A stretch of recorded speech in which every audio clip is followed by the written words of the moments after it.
Oklahoma softball team, for the first time in over a year, they lose a softball game, 71 games in a row. And the last time they lost a game, February 19th, 2023. Now, it's a little ironic that they just opened up their $12 million new stadium. This is their first loss at home in more than 4 years. They're trying to become the first team ever to win 4 straight NCAA titles, but this is about the streak. So it got me to thinking, Z-Man, of all the greatest streaks of all time, and there have been a ton of them, in your mind, what's the greatest streak of all time? Yeah, well, I'm going to go with something local here. I always got to represent 305. I'm 305 till I die. And when we talk about great streaks here in South Florida, it's 58. The number 58 that stood right there at the entrance when the Hurricanes come out the smoke at the Orange Bowl. 58 consecutive wins for the Miami Hurricanes football team at the OB. RIP OB. Doesn't exist anymore, of course. But from 1985 to 1994, if you had on your schedule, you were at the Miami Hurricanes, it meant your ass. You had no chance going into the OB and winning that game. Hostile crowds, great old school bleachers, super uncomfortable for all of us there, but that just meant you had to stand the whole time. You got the sun, it's super hot there, and those boys, they would beat you down for 4 quarters. If you were playing at the Orange Bowl, you had no chance. I grew up going to Canes games there. Unbelievable environment. Obviously, it'll never be replicated down here. 58 consecutive home wins for the Miami Hurricanes. And during that stretch, we're talking 3 national championships as well.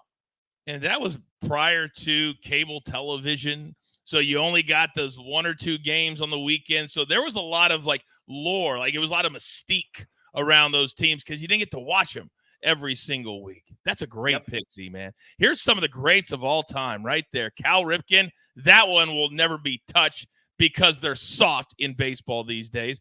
Joey D, 56 straight. Wayne Gretzky, stop it. Byron Nelson, 11 tournaments in a row, the dub. Oh. And I'm going to go next because my pick is the one at the bottom of that. Because when you think of Tiger Woods, and I get to call the Arnold Palmer Invitational, and Arnold Palmer is one of the greatest players of all time. He didn't even come close to this record. In fact, the top 4 look like this. Tiger at 142, Byron Nelson at 113, Jack Nicklaus at 105, Hale Irwin at 86. Do you know how good you have to be? Imagine you showing up for work every single week and never missing for 140. Could you do that at your job if you're an accountant? Just not even miss? That's how good Tiger Woods was every single Thursday, every single Friday to make it to the weekend. He never had to cut his Airbnb short. That was a joke. Tiger Woods, that to me is the greatest streak of all time, and it will never, ever, ever, ever, ever be broken, and it won't come close. Right now, if a player gets to 20 or 30, they're considered fantastic. He went to 142, 1998 to 2005. AB, where did you go on this one? So I think both of you have excellent choices. All right. Shout out to the OB, by the way. Absolutely, man. And that 58-game home winning streak is amazing. Tiger Woods, same right there. Exactly what you just said. Excuse me. I'm going to go Joe DiMaggio. 56-game hitting streak. It is so ridiculously difficult to get a hit. I don't care what era that you played in Major League Baseball. That is insane. Cal Ripken, right there. I mean, 1A, 1B, pick which one that you want to go with. They're both absolutely amazing. But for me, I'll go Joe DiMaggio just because good luck. I don't know who's going to break that one because it is just absurd to get a hit in that many games.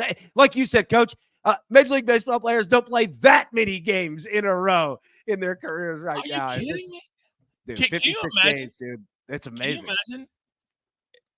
I'm doing the math in my head. So 10 years would be 1,600 games. Then you add 1,000 to that. So that's like another 7. So you'd have to play like 17 straight years, Z, to get to Cal Ripken's record without. I mean, the crazy part is like there was never one morning he woke up and his hamstring was a little bit tight. Right. It's like, you know what? I mean, can I get a day? Not once? It's kind of wild. It is really wild. Well, what do you guys think?